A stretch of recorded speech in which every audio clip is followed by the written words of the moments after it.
Now, it hasn't been a good week for actor Ben Affleck. News of his divorce from wife Jennifer Lopez finally came out. It's been talked about for months. And the news did come out during the Democratic National Convention. There was a bit of conjecture that it was timed to sort of get lost in all that news. But now he's being connected with a Kennedy. Tell me about this. Is he dating Kick Kennedy already? I mean, I do think that reports are legitimate. A Hollywood insider told Page Six that Kick and Ben have been spotted at the Polo Lounge, at the Beverly Hills Hotel, and other hot spots. Apparently, Ben has always been Kick's celebrity crush, and reports suggest that they might have hooked up before Ben and Jen got back together the second time. Oh. So, I believe these reports that they've been seen together, and I also think Kick is beautiful, comes from a dynasty family, yet appears to stay out of the limelight. So perhaps she is more Ben's speed. But, he doesn't seem like a very joyful person to me. So hard pass. No. He is just, he's got a lot of Prince Harry about him. He's just miserable. He seems to have this wonderful life, earning millions of dollars to act. Has had a string of glamorous girlfriends and wives, and every time you see him, he seems miserable. He made such a fool of himself at the Tom Brady roast. Remember that, where everyone killed it on stage except him. And people were left perplexed by what he was trying to do, because it wasn't funny, it wasn't clever. He just came off a little unhinged. Now, Kamala headquarters are still trying to push the narrative that Kamala is brat, like singer Charlie XCX.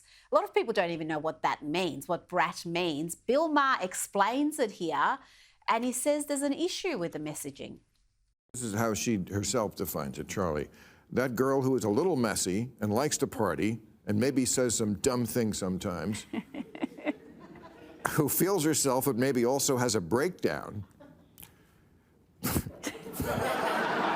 But kind of Are you like, identifying with this? How are you feeling? I'm saying I don't want my president to be this, but kind of like parties through it, a little bit volatile, like does dumb things. It sounds like Trump.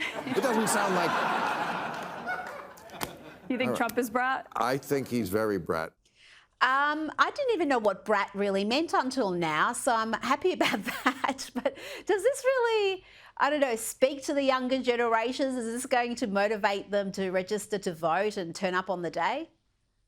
I think it reeks of desperation, similar to the DNC. The idea of being brat, there's no substance there. We want lower medication costs, lower gas prices, lower groceries. We want a serious candidate that hasn't sat on cruise control for the last 3 years, accomplishing nothing of value. And while I get Bill's point, and it does make me laugh, and I tend to agree, Trump is a serious candidate who talks about the issues. So I disagree fully that he's gone full brat. Yes. Now, the author behind a new biography into golfing legend Tiger Woods has called him the Prince Harry of sport.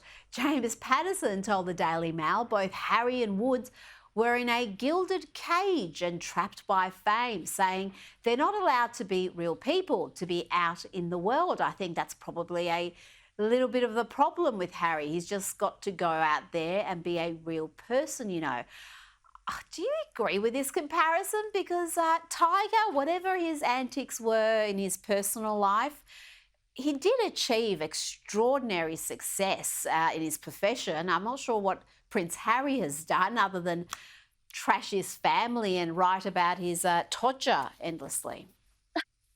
Yeah, I mean, what an insult to Tiger Woods. He is a self-made man and one of the greatest golfers of all time ever. He's won 15 major championships, has 82 PGA Tour wins, and had a tremendous impact on golf, increasing its popularity in pop culture. He inspired a new generation of golfers. Harry inspires a new generation of moaners. And Harry's awards are pay to play. Tiger Woods is out there with that discipline and that hustle. He wants to be the best. So I think it's a real insult to Tiger Woods to compare him to Prince Harry. Now, this is fascinating stuff. Robert F. Kennedy Jr. has revealed he originally wasn't interested in suspending his campaign for president and endorsing Donald Trump, but his wife Cheryl was the one who turned him around. He said, would you be interested in talking with with President Trump? And I said, I don't think so. And part of this was I just thought it was a non-starter with Cheryl. And I called Cheryl up, and she said to me, you should hear them out. And I immediately called Callie. I texted Callie back and said, I'm interested. Well, she didn't tell him. She just said, hear them out. But I think that's in itself interesting revelation. But even before that, she was getting absolutely blasted by the usual suspects. The people who tell you to respect women were slamming him for a decision her husband has made. Of course, Cheryl is as an actress, Hollywood through and through. And some of these attacks are disgusting, Kinsey. I'll show you one from Variety. It says that actor Bradley Whitford slams Cheryl Hines for not speaking out against her husband RFK Jr. after he endorsed Donald Trump for president. And this is a direct quote, "Way to stay silent while your lunatic husband throws his support behind the adjudicated rapist who brags about stripping women of their fundamental rights. Gutsy, great example for the kids. Profiling courage." I mean, who is this and has been? It is absolutely appalling.